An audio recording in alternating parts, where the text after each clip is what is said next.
Hello everyone, my name is Shivangi Singh and welcome back to my YouTube channel that is AIM with Shivangi। और आज हम क्या सीखने वाले हैं? हम सीखने वाले हैं क्लास 10th का जो हम लोगों ने सीरीज स्टार्ट की थी उसका तीसरा पार्ट। उसमें हम बेसिकली देखेंगे respiration. What is this respiration? ये स्टार्ट करने से पहले let me ask you, what is respiration? क्या समझते हो आप respiration से?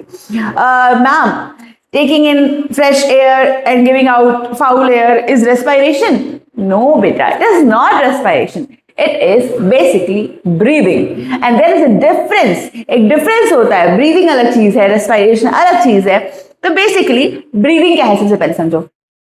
जब हम लोग फ्रेश एयर को अंदर लेते हैं फ्रॉम आवर नोज एंड उसके बाद जो हम लोग बाहर निकालते हैं फाउल एयर या फिर आप कह सकते हो CO2 जो हमारे लिए बिल्कुल यूजफुल नहीं है, उसको बाहर निकालने को हम बोलते हैं ब्रीदिंग। यानी inhale and exhale is basically breathing. पर मैम रेस्पायरेशन फिर क्या होता है? रेस्पायरेशन ये सेल्यूलर प्रोसेस है कि सेल्स में होता है और ब्रीदिंग एक नॉर्मल प्रोसेस है जो हमारे ऑर्गन्स के थ्रू होता है, राइट? एक एक्सटर्नल प्रोसेस है। पर ब्रीदिंग और रेस्पिरेशन में यही डिफरेंस है कि वो एक इंटरनल प्रोसेस है, वो सेलुलर प्रोसेस है और ये एक्स्ट्रा सेलुलर प्रोसेस है। प्लस साथ में इसमें एंजाइम्स लगते हैं। रेस्पिरेशन में इसमें कोई एंजाइम्स नहीं लगते हैं। ये एक बायोकेमिकल प्रोसेस है आप कह सकते हो और ये एक फिजिकल प्रोसेस है। ऐसे करके एक एक डिफरेंसेस हम समझते हैं, ठीक है? डिफरेंशिएट करना आसान हो जाएगा आपके लिए। सबसे पहले ब्रीदिंग ये एक फिजिकल प्रोसेस है, ठीक है? फिजिकल प्रोसेस है, समझ में आ ही रहा होगा। साथ में दूसरी तरफ लिख लेते हैं कि ये एक बायोकेमिकल प्रोसेस है। ओके, दूसरा कि इस वाले प्रोसेस में नो एंजाइम्स रिक्वायर्ड है ना। एंजाइम्स तो पता है ना क्या होते हैं? बायोलॉजिकल कैटलिस्ट, यानी कि ये रेट ऑफ रिएक्शन को बढ़ा देते हैं। तो यहाँ पे कोई रिएक्शन हो ही नहीं रही है क्योंकि ये फिजिकल प्रोसेस है, ये बायोकेमिकल प्रोसेस है, इसलिए यहाँ पे रिएक्शंस होंगी। इसलिए यहाँ पे क्या जरूरत है? एंजाइम्स।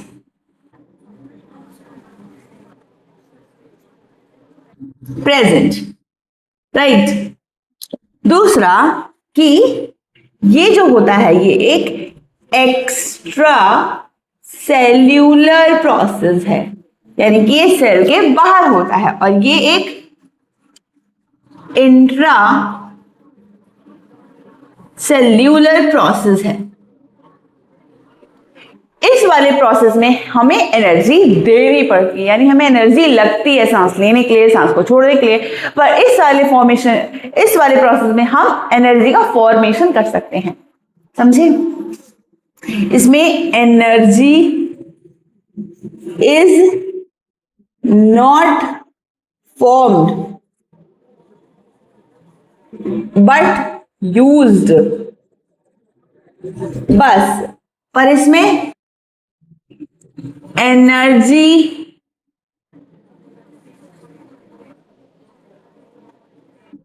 Is formed. कैसे? ग्लूकोज रहेगा, ग्लूकोज को ब्रेक करेंगे, है ना, with the help of gases और फॉर्मेशन ऑफ एनर्जी हो जाएगा, ठीक है? इसमें एनर्जी बनती है, इसमें एनर्जी फॉर्म होती है, लेकिन इसमें एनर्जी फॉर्म होती है, इसमें एनर्जी फॉर्म नहीं होती है, लेकिन यूज होता है एनर्जी का। आई होप आपको सारे के सारे डिफरेंसेस समझ में आ गए हैं। ये बेसिक डिफरेंसेस है समझने के लिए कि ब्रीदिंग और रेस्पिरेशन बेसिकली होता क्या है। अब रेस्पिरेशन को थोड़ा सा और समझते हैं। तो जैसे ब्रीदिंग हम लोगों ने क्या किया, एक बड़ा प्रोसेस है, फिजिकल प्रोसेस है, मतलब हमने एनर्जी लगाई, सांस अंदर खींचा, फिर उसके बाद एक्सहेल किया, सारी की सारी गैसेस जो फाउल एयर उसको एक्सहेल किया। पर रेस्पिरेशन में ये सेलुलर प्रोसेस है, यानी सेल्स में, जैसे सेलुलर लेवल पर, यानी ये रही हमारी सेल्स, राइट? अब हमने ब्रीदिंग में ऑक्सीजन ली, ऑक्सीजन लेने के बाद हमारे पास बॉडी में चली गई और बॉडी में जाने के बाद ये सेल्स जो हैं एक्सचेंज करेंगी। यहाँ पे O2 लेंगी, CO2 बाहर निकालेंगी, O2 लेंगी, CO2 बाहर निकालेंगी। ये जो प्रोसेस हो रही है ना, इसको बोलते हैं हम लोग basically respiration. Exactly. I hope आपको दोनों ही चीजें अच्छे से समझ में आ गई होंगी। आगे बढ़ जाते हैं, रेस्पिरेशन को थोड़ा सा और समझते हैं। रेस्पिरेशन बेसिकली क्या होता है कि ये एक तरीके का ऐसा प्रोसेस है जिसमें हम एनर्जी भी फॉर्म करते हैं। ये एक सेलुलर प्रोसेस है जिसमें हम एक्सचेंज ऑफ गैसेस की हेल्प से एनर्जी फॉर्मेशन भी करते हैं। कैसे? बेसिकली रेस्पिरेशन में ग्लूकोज जो होगा वो जब हम लोगों का गैसेस अंदर करेंगे तो ग्लूकोज जो होगा वो ऑक्सीडाइज होगा और ऑक्सीडाइज होने के बाद एक कंपाउंड बनाएगा और साथ ही में बनाएगा वो एनर्जी, राइट। अब हम लोग समझते हैं कैसे। एक एक करके हम डेफिनेशन पहले समझेंगे। ब्रीदिंग तो समझ में आ गया ना। ब्रीदिंग की डेफिनेशन यही है कि inhalation and exhalation of gases is basically known as breathing. अब हम लोग समझ लेते हैं रेस्पिरेशन क्या होता है। आई होप आपको थोड़ा डिफरेंसेस से लगभग आइडिया मिल गया होगा कि रेस्पिरेशन है क्या, पर हम लोग डेफिनेशन देख लेते हैं। The process by which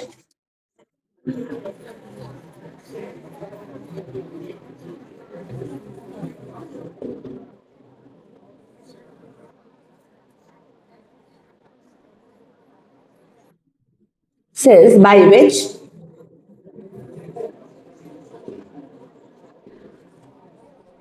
glucose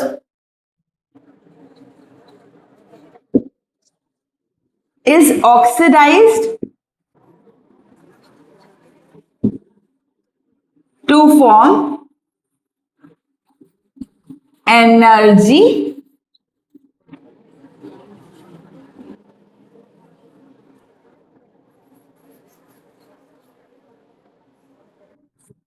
is basically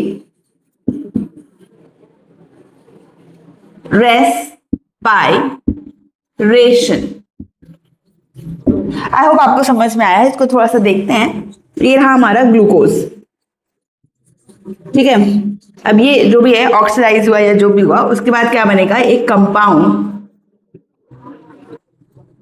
plus energy. अब ये जो कंपाउंड है ये 6 कार्बन कंपाउंड होता है, पायरुवेट जिसको बोलते हैं। जब ग्लूकोज हमारा ऑक्सीडाइज होगा, कब? जब हम लोग सांस लेंगे। सांस लेने के बाद सेलुलर लेवल पे ग्लूकोज को, सबसे पहले क्या होता है आपको याद आ रहा हो तो हम लोगों ने न्यूट्रिशन में पढ़ा था कि हम लोग कार्बोहाइड्रेट खाएंगे, कार्बोहाइड्रेट ब्रेक डाउन करेगा ग्लूकोज में और ग्लूकोज की मदद से ही हम रेस्पिरेशन के थ्रू बनाएंगे एनर्जी। अब ये रेस्पिरेशन में ऑक्सीडाइज हो गया है ग्लूकोज, ग्लूकोज से टूट करके बनेगा पायरुवेट, एक 6 कार्बन कंपाउंड और साथ में रिलीज होगी एनर्जी जो कि 38 एटीपी होती है अगर ग्लूकोज टूटता है तो। समझ में आ गया? आई होप आपको इतना समझ में आ गया होगा। अब आगे बढ़ जाते हैं। बेसिकली अब हमें पढ़ना है types of respiration. Respiration basically 2 type का होता है। ओके, करते हैं। एक होता है एरोबिक रेस्पिरेशन और एक होता है एनारोबिक रेस्पिरेशन। अच्छा, अगर आपको याद करने में प्रॉब्लम हो रही है तो इट्स वेरी इजी। एरोबिक, इसमें से आपको है ना एयर सुनाई रहे, एरोबिक रेस्पिरेशन। तो हमारे लिए कौन सी एयर अच्छी है? ऑक्सीजन। तो जिसमें दिस टाइप ऑफ रेस्पिरेशन में ऑक्सीजन हो, यानी देयर इज ऑक्सीजन, उसको बोलते हैं एरोबिक रेस्पिरेशन। और जहां पे नो ऑक्सीजन यानी ऑक्सीजन हो ही नहीं, बिना ऑक्सीजन की रेस्पिरेशन हो रहा हो, उसको बोलते हैं एनएरोबिक रेस्पिरेशन। आई होप आपको दोनों ही समझ में आ गया है। एक बेसिक लेवल पर आप थोड़ा डिटेल्स में समझते हैं what is this aerobic respiration and what is this anaerobic respiration, ठीक है।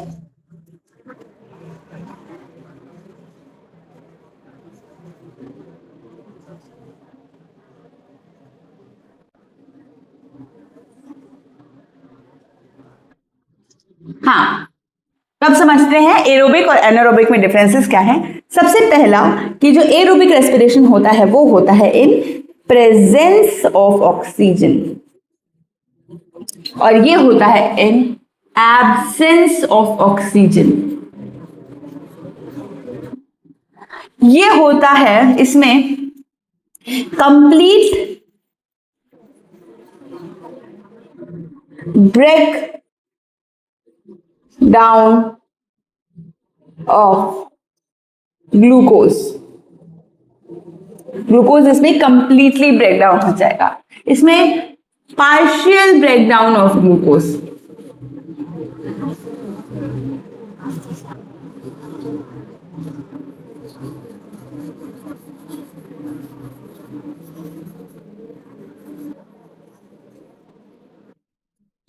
इसमें पार्शियल ब्रेकडाउन ऑफ ग्लूकोज, इसमें कंप्लीट ब्रेकडाउन ऑफ ग्लूकोज, इसमें more energy formation, large amount में इसमें बनेगी एनर्जी, है ना, और इसमें लेस एनर्जी फॉर्म, ठीक है।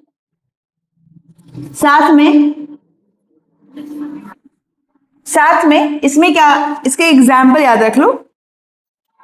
ये वाला जो टाइप ऑफ रेस्पिरेशन होता है ये होता है प्लांट्स और एनिमल्स में, ये तो हमें अच्छे से पता है क्योंकि हमारे में यही हो रहा है, हम लोग ऑक्सीजन ले रहे हैं और उसकी हेल्प से ही रेस्पिरेशन कर रहे हैं। और इसमें क्या, ये कहाँ हो रहा है, यीस्ट में।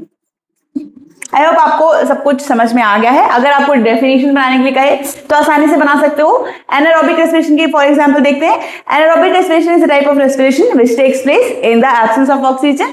In this, the partial breakdown of glucose takes place, less energy is formed, and it is basically seen in yeast. ऐसे करके आप एरोबिक रेस्पिरेशन की भी डेफिनेशन बना सकते हो, है ना। आगे बढ़ जाते हैं और अच्छे से समझने के लिए इस रेस्पिरेशन के प्रोसेस को आपके एनसीईआरटी में एक चार्ट दे रखा है जो कि बहुत ही इंपॉर्टेंट है। उससे आप बहुत आसान तरीके से समझ सकते हो पूरा का पूरा रेस्पिरेशन के कैसे होता है और क्या क्या फॉर्मेशन हो रहे हैं, क्या क्या कंपाउंड्स फॉर्म हो रहे हैं। एक एक करके देखते हैं। सबसे पहले आपको याद होगा हमारे जो मेन एलिमेंट है वो है यहाँ पे ग्लूकोज। कहाँ पढ़ा है हमने ग्लूकोज बेसिकली जब हम लोगों ने वो पढ़ा था न्यूट्रिशन एनिमल्स, उसमें हम लोग क्या खाते थे, कार्बोहाइड्रेट, और वो ब्रेकडाउन हो रहा था ग्लूकोज में। ये वही ग्लूकोज है। यहां से स्टार्ट करते हैं। ग्लूकोज कैसा कार्बन कंपाउंड है, 6 कार्बन कंपाउंड है। अब ये ब्रेकडाउन इसका होगा इन साइटोप्लाज्म। कहां पे, साइटोप्लाज्म में, और ये बनाएगा पायरूवेट। और ये पायरूवेट क्या होता है मैम, अरे ज्यादा मत समझो, ये समझ लो बस, ये 3 कार्बन एक कंपाउंड होता है जो ग्लूकोज को तोड़ के बनाया जाता है। अब ये पायरूवेट अंडरगो करेगा 3 टाइप की प्रोसेस को, इनमें से कुछ भी हो सकता है। पहला है एरोबिक रेस्पिरेशन जो हमने पढ़ा है अभी। Anaerobic, I am so sorry, anaerobic से स्टार्ट करते हैं। एनारोबिक रेस्पिरेशन किसमें होता है, यीस्ट में, ठीक है। क्या फॉर्मेशन होता है इसमें, सबसे पहले एनारोबिक रेस्पिरेशन जो होगा उसमें हम लोगों का बनेगा ethanol plus CO2 plus ATP, ठीक है। ये जो इथेनॉल है ये क्या है, 2 बोतल वोडका हम मेरा रोज का, ये बेसिकली वही इथेनॉल है। इथेनॉल यानी कि अल्कोहल, ये एक फॉर्म ऑफ अल्कोहल है।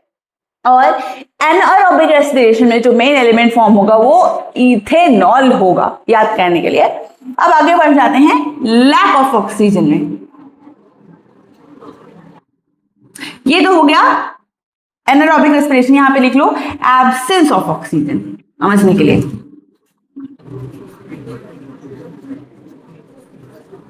और यहाँ पे lack of O2, lack of O2 जो कि ये बेसिकली मसल्स में आपको देखने को मिलेगा। इसमें बनेगा लैक्टिक एसिड प्लस ATP।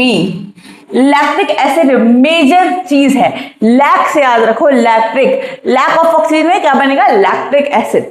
अब आपको इसका ये है कि कभी आपने देखा है आप बहुत एक्सरसाइज कर रहे हो, बहुत रफ एक्सरसाइज कर रहे हो, बहुत हार्ड एक्सरसाइज कर रहे हो और उस एक्सरसाइज के दौरान आपको क्रैम्प्स आ जाते हैं।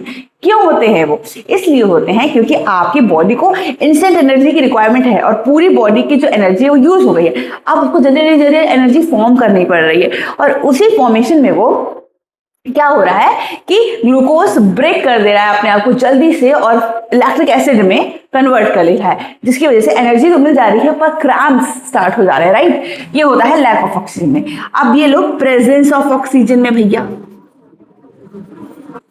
ये बनेगा CO2 plus H2O plus ATP। ये नॉर्मल जो हमारी बॉडी में हो रहा है प्लांट्स और एनिमल्स में, ये उसकी बात हो रही है, ठीक है।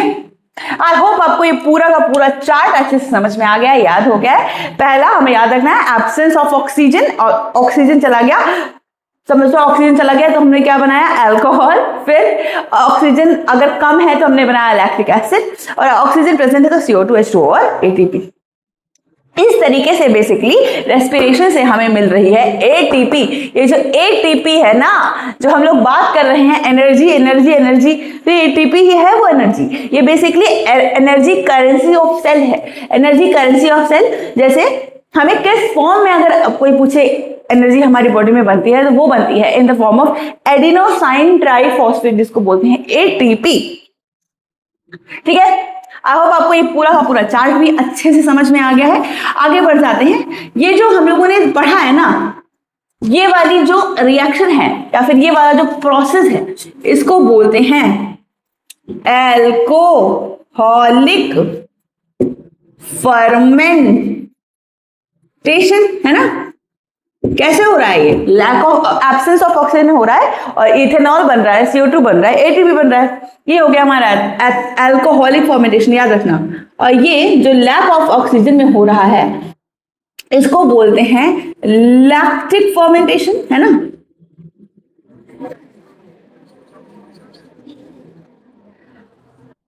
ये दोनों चीजें याद रखना कि लैक्टिक फॉर्मेंटेशन क्या है और अल्कोहलिक फॉर्मेंटेशन क्या है। ज्यादा नहीं, वो चार्ट याद रखो दिमाग में, आपको लगभग इस चैप्टर में बहुत इंपॉर्टेंट रोल प्ले कर रहा है ये चार्ट। आई होप आपको ये दोनों ही चीजें समझ में आ गई हैं। अब आगे बढ़ जाते हैं। रेस्पायरेशन क्या है, कैसे हो रहा है, थोड़ा और समझने के लिए अब हम लोग उस पर एक एक चीज समझने के लिए उसके सबसे पहले ऑर्गन लेवल पे चलते हैं। तो सबसे पहले स्टार्ट करते हैं रेस्पायरेशन, यानी हम लोग रेस्पायरेशन का प्रोसेस स्टार्ट होगा। सबसे पहले हम लोग सांस अंदर की तरफ खींचेंगे। वो प्रोसेस में सबसे पहला जो रोल प्ले करेगा वो हमारी नॉस्ट्रल्स प्ले करने वाली है। तो यहां लिख लेते हैं नॉस्ट्रल्स।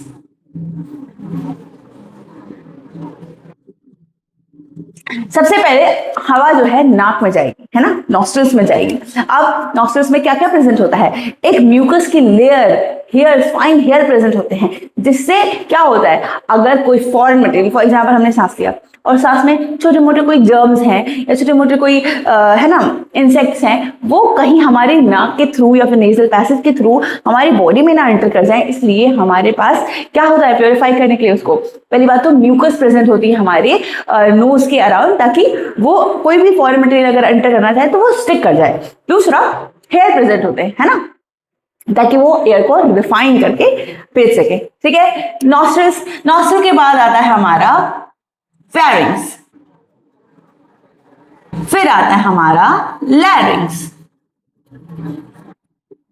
फेरिंग्स, लैरिंग्स, फल से याद रखो, फल, है ना, फल, फल से याद रखो, फेरिंग्स, लैरिंग्स। फिर आ जाता है हमारा ट्रैकिया।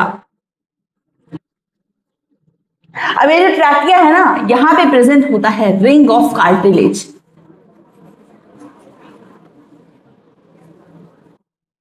ये जो रिंग ऑफ कार्टिलेज है, ये बेसिकली रिंग्स होती हैं जो हमारे ऐसे प्रेजेंट होती हैं, ताकि जो हमारा पैसेज है वो कोलैप्स ना कर जाए। कोलैप्स मतलब ऐसे गिर ना जाए, तो इसलिए ये रिंग्स प्रेजेंट होती हैं। ट्रैकिया, ट्रैकिया के बाद आते हैं हमारे ब्रोंकाई, फिर आते हैं हमारे ब्रोंक्यूल्स। स्पेलिंग क्या होती है भैया ब्रोंक्यूल्स की?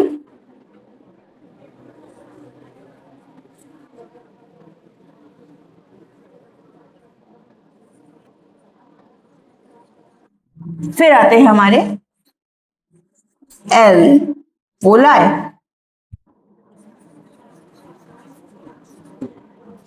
ये अगर आप अपने डायग्राम में देखो तो नॉस्ट्रल्स के बाद फेरिंग्स, फिर लैरिंग्स, फिर ट्रैकिया, ट्रैकिया में रिंग ऑफ कार्टिलेज प्रेजेंट है, फिर ब्रोंकाई, ब्रोंक्यूल्स। ये बेसिकली ऐसा कुछ है, ये ब्रांच स्ट्रक्चर है ना।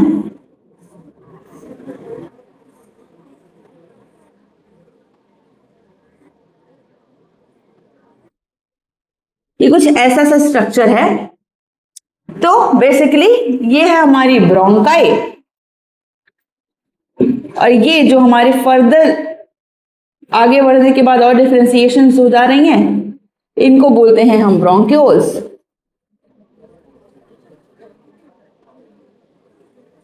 राइट। अब यहां पे प्रेजेंट होते हैं ऐसे ऐसे ऐसे ऐसे ऐसे ऐसे करके, ऐसे ऐसे करके अंगूर के गुच्छे की तरह जब होते हैं ये, इनको बोलते हैं हम एल्वोलियर सैक। एल्वोलाई, एक को एल्वोलाई बोलते हैं और उस पूरे को एल्वोलियर सैक बोलते हैं। समझ में आया? ऐसे ही प्रेजेंट होते हैं हमारे दोनों ही लंग्स में। अब आप कहोगे कि मैम काम क्या है इनका? इसका बेसिक काम है गैसेस का एक्सचेंज। यहीं पे हो रही है बेसिक गैस का एक्सचेंज। एक लेते हैं, ये रहा हमारा एक एल्वोलाई। अब ये एक एल्वोलाई, जैसे फॉर एग्जांपल हमने हवा सांस ली, सांस लेने के बाद यहां पे आ गया हमारा सारा O2 और इसके सैक में, अच्छा ये रिचली ब्लड सप्लाइड होता है, रिच इन ब्लड सप्लाई होता है। क्या होता है बेसिकली, अच्छा सोचो ना, जितनी ज्यादा ब्लड सप्लाई रिच रहेगी उतना ज्यादा ये CO2 लेकर के आएगा और ऑक्सीजन लेकर के जा पाएगा। तो रिच इन ब्लड सप्लाई होना तो बहुत जरूरी है ना। अब ये जो एल्वुलर सैक है ये रिच इन ब्लड सप्लाई है, पहले तो ये याद रखो। दूसरा, यहाँ पे O2 की कॉन्सेंट्रेशन बढ़ जाएगी अगर हम लोगों ने सांस ली, और यहाँ क्या बढ़ जाएगी, यहाँ बढ़ जाएगी CO2 की कॉन्सेंट्रेशन। अब क्या होगा, CO2 और O2 की कॉन्सेंट्रेशन के अकॉर्डिंग हम लोगों ने क्या पढ़ा है, डिफ्यूजन क्या होता है, कॉन्सेंट्रेशन ग्रेडियंट के अकॉर्डिंग मूवमेंट स्टार्ट हो जाता है। अब ये O2 अंदर आने लगेगा और ये CO2 बाहर जाने लगेगा, क्योंकि यहाँ पे O2 की कॉन्सेंट्रेशन कम है और यहाँ पे CO2 की कॉन्सेंट्रेशन कम है। समझ में आ रहा है? तो ऐसे ही होगा एक्सचेंज ऑफ गैसेस। यहां से CO2 चला जाएगा, इस एल्वुलर सैक के जो स्पेस है ना यहां पे चला जाएगा, और यहां से O2 इधर चला आएगा। अब आपको दोनों ही समझ में आ गया। इस तरीके से हो रहा है एक्सचेंज ऑफ गैसेस। ठीक है, आई होप आपको ये पूरा समझ में आ गया। साथ में अब हम लोग पढ़ते हैं हीमोग्लोबिन। हीमोग्लोबिन का क्या रोल है? ये जो एक्सचेंज ऑफ गैसेस हो रही है ना, ये एक और इंपॉर्टेंट रोल है हीमोग्लोबिन का। हीमोग्लोबिन बहुत ही ज्यादा एफिनिटी दिखाता है ऑक्सीजन की तरफ, है ना, बहुत ज्यादा प्यार है उसका एक ऑक्सीजन की तरफ। वो देखते ही ऑक्सीजन को ऑक्सीजन ऑक्सीजन ऑक्सीजन चिल्लाने लगता है कि प्लीज ऑक्सीजन मेरे पास तुम आ जाओ। और यही होता है एल्वुलर साइड से जब एक्सचेंज भी हो रहा होता है, तब हीमोग्लोबिन की वजह से ऑक्सीजन को वो बहुत ज्यादा अट्रैक्ट कर लेता है और बहुत सारे कंपाउंड्स का फॉर्मेशन भी कर लेता है, जैसे CO है ना, CO2, ये सारे चीजों का फॉर्मेशन हो जाता है इन द हीमोग्लोबिन। क्यों? क्योंकि उसका जो एक प्यार है ऑक्सीजन के लिए, वो ऑक्सीजन के बिना रह ही नहीं पाता, और ऑक्सीजन को देखते ही वो एकदम ऐसा होता है कि मेरे को ऑक्सीजन चाहिए ऑक्सीजन चाहिए। और जब ऑक्सीजन आता है तो ऑक्सीजन के साथ कंपाउंड्स बना लेता है, जैसे CO2 CO, है ना, ऐसे कंपाउंड्स बना लेता है, और फिर क्या होता है, फिर एक्सचेंज ऑफ गैसेस हो जाता है। आई होप आपको इतना समझ में आ गया है। आगे बढ़ जाते हैं। ठीक है, तो अब समझते हैं व्हाट इज ब्रीदिंग। मतलब ब्रीदिंग तो हम लोग समझ लिया है, लेकिन होता क्या है? अगर आपसे कोई कहे कि क्या क्या चेंजेस हैं ब्रीदिंग के, ब्रीदिंग मतलब इनहेल और एक्सहेल, तो सबसे पहले अगर आप सांस लेते हो, चलो सांस लेते हैं साथ में और देखते हैं क्या क्या चेंजेस आते हैं, है ना। तो क्या हुआ, सबसे पहले आपकी रिब केज जो है वो बाहर आ गई। रिब केज समझते हो ना, चेस्ट को बचाने वाली जो केज है ना, वो रिब केज बाहर की तरफ आ गई, है ना। तो सबसे पहले लिख लो इनहेल, यहां पे लिख लेते हैं ताकि समझने में और आसानी हो। एक्सहेल, सबसे पहला क्या हो गया कि रिब केज मूव फॉरवर्ड, है ना।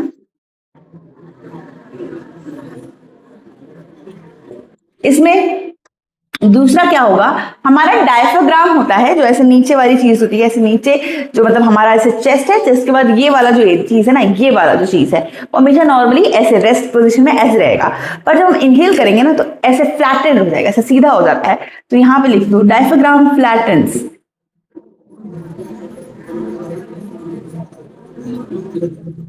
फ्लैटन्स, ठीक है, हो गया, डायफ्राग्राम फ्लैट हो गया। और तीसरा क्या होगा, जो हमारी चेस्ट की कैविटी होगी वो इंक्रीज कर जाएगी, है ना। Chest cavity increases. अब इसमें क्या क्या होगा, इसमें उसका उल्टा होगा, इसमें होगा रिबकेज मूव्स बैकवर्ड या फिर नॉर्मल, बैकवर्ड मतलब नॉर्मल पोजीशन पे चले जाते हैं। फिर डायफ्राम रिलैक्स,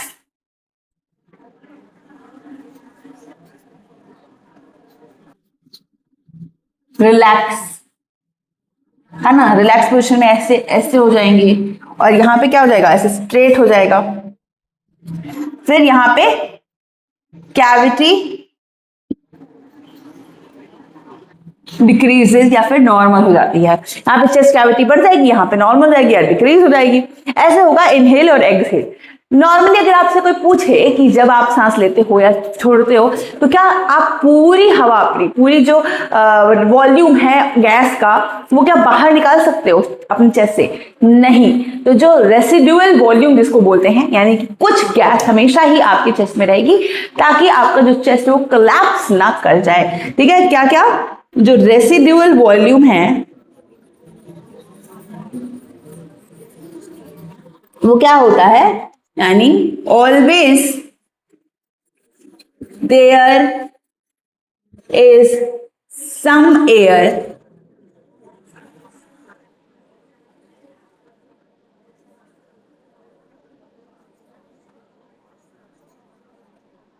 इन चेस्ट। मतलब कंप्लीट कभी भी खाली नहीं होगी, पूरा वॉल्यूम कभी भी जीरो नहीं होगा। रीजन ये है कि अगर ऐसा नहीं होगा तो हमारी जो चेस्ट है वो कोलैप्स कर जाएगी, है ना। आई होप आपको ये सब कुछ समझ में आ गया है। आगे बढ़ जाते हैं, अब थोड़ा समझ लेते हैं, ये तो एनिमल्स में खत्म हो गया हम लोगों का रेस्पिरेशन। अब समझ लेते हैं प्लांट्स में।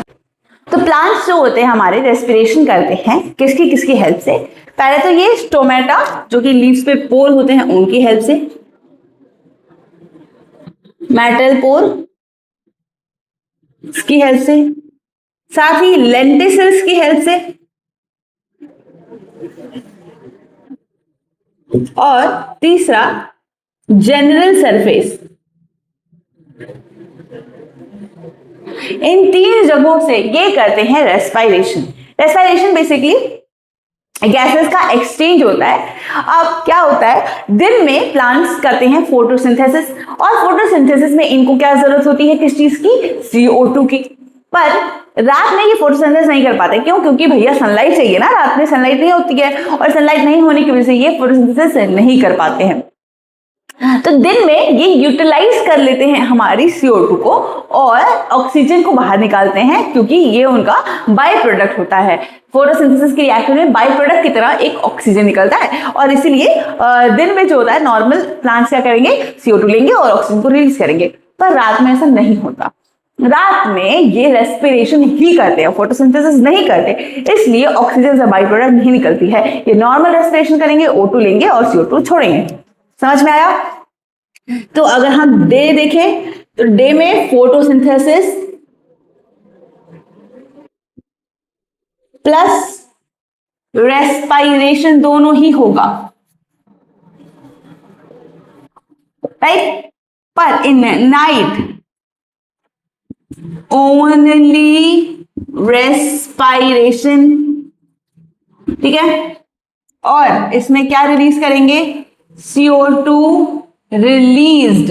इसीलिए कहा जाता है ना, कभी सुना नहीं अपने पेरेंट्स से, ग्रैंड पेरेंट्स से, कि रात में पेड़ के नीचे नहीं सोना चाहिए। इसीलिए नहीं सोना चाहिए भैया, ऐसा नहीं है कि वो कहानी नहीं बना देते हमारे ऐसे गांव में, या फिर कहीं नहीं सुनी आपने कि पीपल के पेड़ के नीचे रात में नहीं सोना चाहिए, चुड़ैल आती है। उसके पीछे एक साइंटिफिक रीजन है, कुछ चुड़ैल बुड़ैल नहीं आती है। उसके पीछे साइंटिफिक रीजन ये है कि जो पीपल का पेड़ होता है उसमें बहुत बहुत सारी लीव्स होती है ना, और जितनी लीव्स होंगी, जितने सरफेस होंगे, उतनी ज्यादा एक्सचेंज ऑफ गैसेस होंगी। और रात में क्योंकि एक्सचेंज ऑफ गैसेस में CO2 रिलीज हो रहा है, तो CO2 हमारे लिए क्या है, हार्मफुल है, और इसीलिए हमें कहा जाता है कि पीपल के पेड़ के नीचे मत सो। पीपल का पेड़ में बहुत सारी लीव्स होती है, इसलिए ऐसा कहा जाता है। नॉर्मली किसी पेड़ के पास नहीं सोने के लिए एडवाइस किया जाता है। अब आपको ये भी अच्छे से समझ में आ गया होगा। अब थोड़ा सा समझ लेते हैं कि जो प्लांट्स एक्वेटिक एनिमल्स होते हैं उनमें कैसे रेस्पिरेशन होता है। प्लांट्स नहीं, एनिमल्स। बेसिकली हम लोग समझते हैं फिशेस में। तो फिशेस में क्या होता है, फिशेस में एक स्पेसिफिक ऑर्गन होता है जिसको बोलते हैं गिल्स। गिल्स की हेल्प से वो करती हैं respiration. Fishes use gills for respiration. दूसरा, इसमें जो रेट ऑफ रेस्पिरेशन होता है वो बहुत ज्यादा होता है, यानी कभी उनको देखा हो तो वो बहुत जल्दी जल्दी जल्दी जल्दी ऐसे सांस ले रही थी, समझ रहे हो क्यों? Is high. क्यों? क्योंकि भैया जो वाटर में ऑक्सीजन डिजॉल्व है वो कम होती है। अब जब कम होगी कोई चीज तो जल्दी जल्दी खाना पड़ेगा ना, जल्दी जल्दी। अब जैसे मान लो यहां से वहां तक की आपको कोई चीज, कोई गेम है जिसमें आपको यहां से वहां तक की बिस्किट बिछा दी गई, आपको खाना है बट डिस्टेंस पे है, तो आपको जल्दी जल्दी खाना पड़ेगा, जल्दी जल्दी दौड़ दौड़ के जाना पड़ेगा, दौड़ दौड़ के जाना पड़ेगा। वैसे ही उसको भी जल्दी जल्दी सांस लेनी पड़ेगी, क्योंकि क्यों? Because water has less dissolved oxygen, इसी वजह से उनको जल्दी जल्दी सांस लेना पड़ता है। और इसी के साथ कंप्लीट होता है हमारा एक और टॉपिक जो कि था रेस्पिरेशन। अगले वीडियो में हम देखेंगे कि कैसे कैसे कैसे कैसे कौन कौन से लाइफ प्रोसेस बचे हैं, बेसिकली ट्रांसपोर्टेशन देखेंगे अगले वीडियो में हम। फिलहाल के लिए ये वीडियो यहीं पे खत्म करते हैं और तब तक के लिए अपना ख्याल रखिए और खुश रहिए। Thank you.